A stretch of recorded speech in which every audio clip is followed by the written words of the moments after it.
아이가 어머니의 뱃속에서 나오면 가장 먼저 마주하는 것이 있습니다. 나를 사랑해주는 어머니와 아버지 따뜻한 얼굴, 혹은 병원에 있는 기계들의 강렬한 빛, 나를 받아주는 간호사들의 손, 의사의 어떤 손길, 그런 게 아니라 아이가 처음에 엄마 뱃속에서 나오자마자 가장 처음 마주하는 것은 엄마 뱃속에서의 이별입니다. 따뜻하게 오랫동안 함께 혼자 있었던 그 안락한 곳에서 이제는 아무도 알지 못하는 익숙한 곳에서 멀어져서 알지 못하는 곳에 나온 것에 대한 이별로 인생을 시작하게 되죠. 그렇게 인생을 이별로 시작하게 된 그 사람은 자라고 자라면서 결국 쌓아왔던 모든 것과 이별하는 죽음으로 인생의 마지막을 맞이하게 됩니다.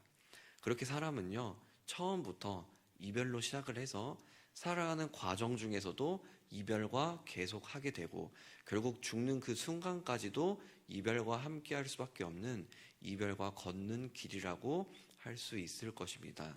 우리는 그렇게 수많은 이별들을 살아가면서 맞이하면서 우리의 마음 가운데 많은 아픔과 상처들을 갖고 살아가죠. 그렇기 때문에 그 아픔과 상처가 너무 견디기 힘들어서 우리의 마음을 차갑게 굳히거나 혹은 관계를 조금 더 좁혀서 마주하는 아픔과 슬픔을 최대한 적게 만들려는 노력을 합니다.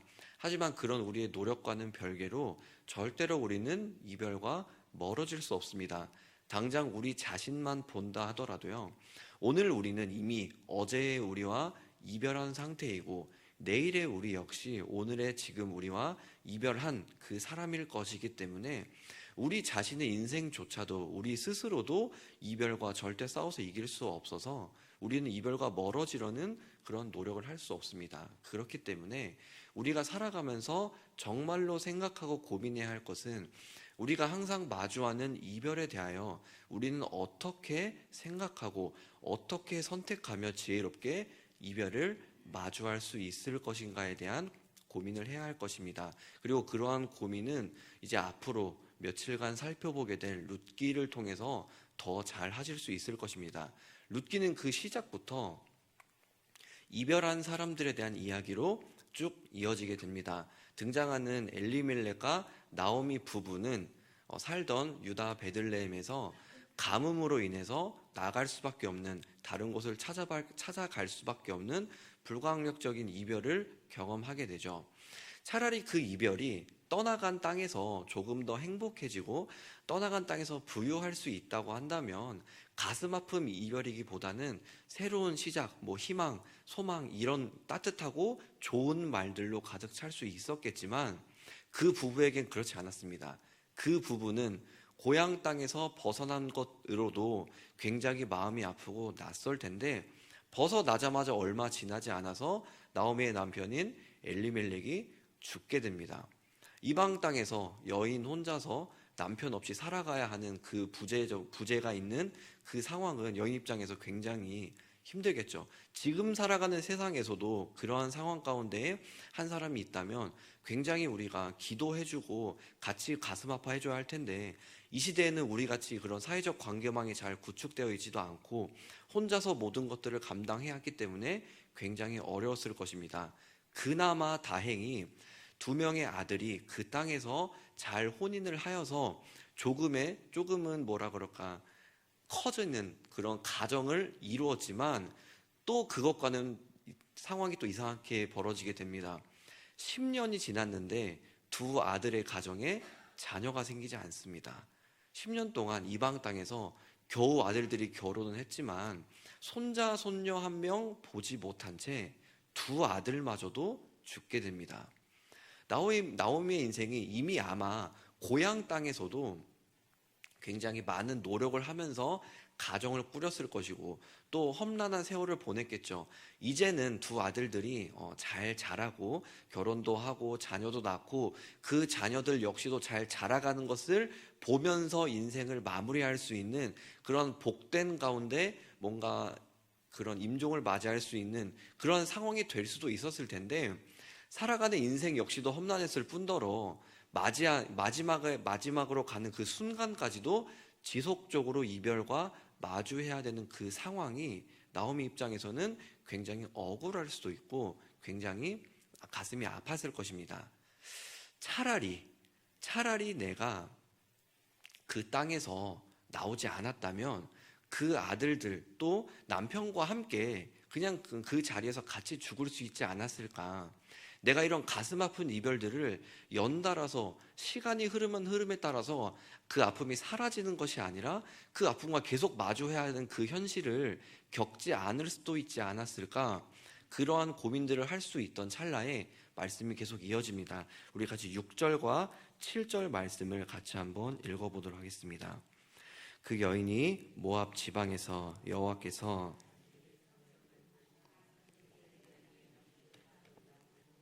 이에 두 며느리와 함께 일어나 모압 지방에서 돌아오려 하여 있던 곳에서 나오고 두 며느리도 그와 함께하여 유다 땅으로 돌아오려고 길을 가다가 나오미 입장에서는 그대로 주저앉고 싶을 수도 있었고 주저앉을 수도 있었겠지만 그러지 않았습니다. 일단은 피도 섞이지 않은 두 며느리가 자기와 함께 남았기 때문에 이 두 며느리를 일단 살려야겠다는 생각이 들었죠. 그런데 당장 자기가 혼자서 할 수 있는 것은 없었습니다.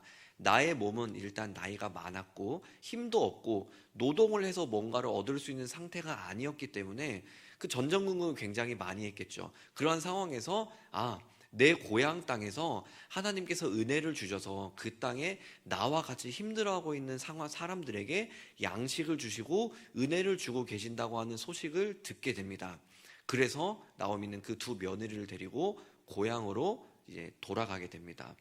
고향으로 돌아가는 그 발걸음이 이제 드디어 우리 며느리들이 살 수 있게 되었다 하는 그러한 환희에 차 있거나 그런 기쁨에 차 있는 가벼운 발걸음은 절대 아니었을 것입니다. 이제 내가 고향 땅에 돌아가면 나는 이제 어떻게 정착을 해야 될까? 이미 내가 타향에 간 지도 10년이라는 세월이 훨씬 지났는데 고향 땅에 돌아갔을 때 과연 나를 반갑게 맞아주는 사람이 있을까? 나의 이런 상황을 잘 알고 이런 상황을 위로해주는 사람이 있을까? 또 그 며느리들은 이방 땅에 있는 사람들이었는데 그 며느리들을 유다 베들레헴 사람들이 어떻게 볼 것이며 그들은 도대체 어떻게 살아야 될 것인가에 대한 수많은 고민들을 계속하고 걸어가는 아주 무거운 발걸음이었을 것입니다. 그러한 무거운 발걸음 가운데 나오미는 이별에 대해서 다시 한번 선택을 하게 됩니다. 우리 8절과 9절 말씀 같이 한번 읽어보도록 하겠습니다. 나오미가 두 며느리에게 이르되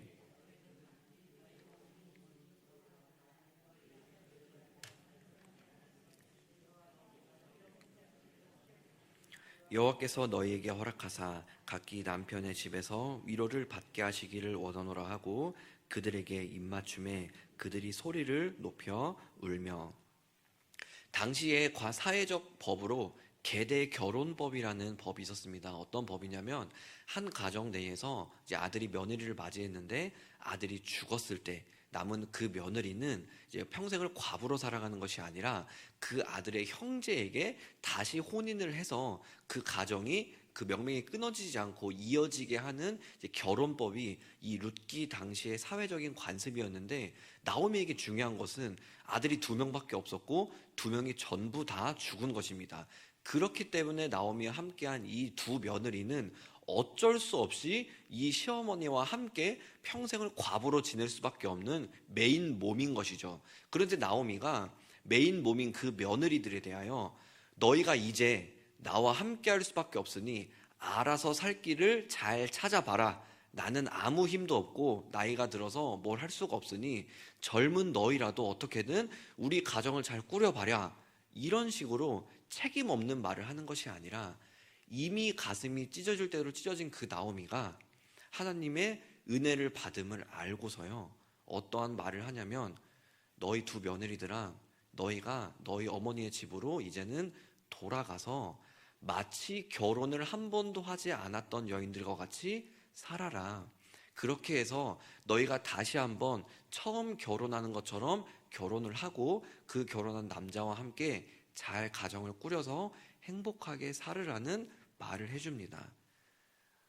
이미 남편도 죽었고 아들들도 죽었고 이미 나이는 많아서 어떻게 해야 할 바를 모르는, 더 이상은 이별을 겪고 싶지 않은 그 사람이 두 며느리들에게 스스로 떠나가라고 말하면서 다시 한 번의 이별을 맞이할 순간을 준비를 하게 됩니다. 굉장히 마음이 아프죠. 그런데 나오미 입장에서는 이 며느리들에게 하는 말만큼은 정말로 그 이전에 있던 것보다는 좋았을 것입니다. 왜냐하면 며느리들만큼은 희망이 있는 삶을 살아갈 수 있잖아요.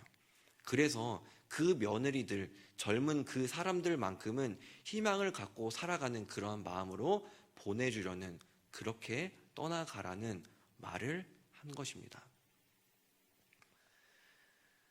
내가 다 쥐고 살아갈 수 있었는데 그 남은, 적어도 내가 내 의지와는 다르게 떠나보낸 것들에 대해서는 어쩔 수 없지만 그럼에도 불구하고 현재 내가 잡고 있는 것만큼은 더 잡고서 더 이상 이별의 아픔과 상실의 괴로움에 대해서 거기에 대해서 두려워 떨지 아니하고 그 잡고 나아갈 수 있었을 텐데, 하나님께 은혜를 받은 그 나오미는요 이렇게 말을 합니다. 너희가 죽은 자들과 나를 선대한 것 같이 여호와께서 너희를 선대하시기를 원하며, 여기서 말하는 선대는 은혜를 베풀다라는 의미입니다. 사회적 관습 때문에 어쩔 수 없이 나와 함께하는 그 며느리들에 대해서 법 안에서 이제는 우리가 이렇게 살자라고 하는 현실적인 측면을 강조하는 것이 아니라 나와 함께 있는 것 그 자체를 그 며느리들이 나에게 은혜를 베푼다는 것으로 여기면서, 이미 내가 충분히 아픔에도 불구하고 나와 같이 아픔을 겪고 있는 그 며느리들이 더 이상 아픔을 겪지 않기를 원하는 마음에 하나님이 너에게 은혜 베풀기를 원한다고 말까지 하는 이 나오미의 모습이, 우리가 수많은 이별들을 마주하며 살아갈 때에 어떻게 그 이별들을 마주할 것인가에 대해서 더더욱 고민하게 하는, 더더욱 어떻게 살아야 할지 바라보게 하는 그러한 장면이 아닌가 생각을 하게 됩니다. 나오미의 심정과 같은 윤동주 시인의 편지라는 시가 있는데요, 제가 잠시 한번 읽어보고 말씀을 마무리하도록 하겠습니다. 누나, 이 겨울에도 눈이 가득히 왔습니다. 흰 봉투에 눈을 한 줌 넣고 글씨도 쓰지 말고 우표도 붙이지 말고 말쑥하게 그대로 편지를 붙일까요? 누나 가신 나라엔 눈이 아니 온다기에. 시의 화자는 이미 이별을 맞이했고 나와 같이 이별을 맞이한 그 사람에 대해서 나의 외로움과 나의 공허함만을 붙잡는 것이 아니라 나와 같이 외로움, 나와 같이 아픔을 겪고 있는 그 상대방을 생각하며 그를 위한 마음을 전하고 있습니다. 이 시의 화자보다도 더한 아픔과 더한 이별의 고통을 겪고 있는 이 나오미는 오히려 더 은혜로운 선택을 했습니다. 우리도 살아가면서 이별을 겪을 때에 우리의 마음을 굳히는 것이 아니라, 우리가 그 아픔을 덜어내려 관계를 좁히는 것이 아니라 정말로 하나님께서 주신 그 사랑으로 말미암아 더 따뜻하게 예수님의 사랑을 품고, 오히려 이별을 겪었음에도 불구하고 내가 먼저 이별을 자처할 수 있는 이 나오미의 심정을 가질 수 있지 않을까 되돌아보기를 소망합니다. 하나님의 사랑 가운데 따뜻한 마음으로 우리가 살아가면서 모든 수많은 겪는 이별을 잘 이겨내고, 또 같이 우리와 같이 이별을 겪는 이들에게 손을 내밀어 줄 수 있는 우리 모두가 되기를 소망합니다. 같이 한번 기도하도록 하겠습니다.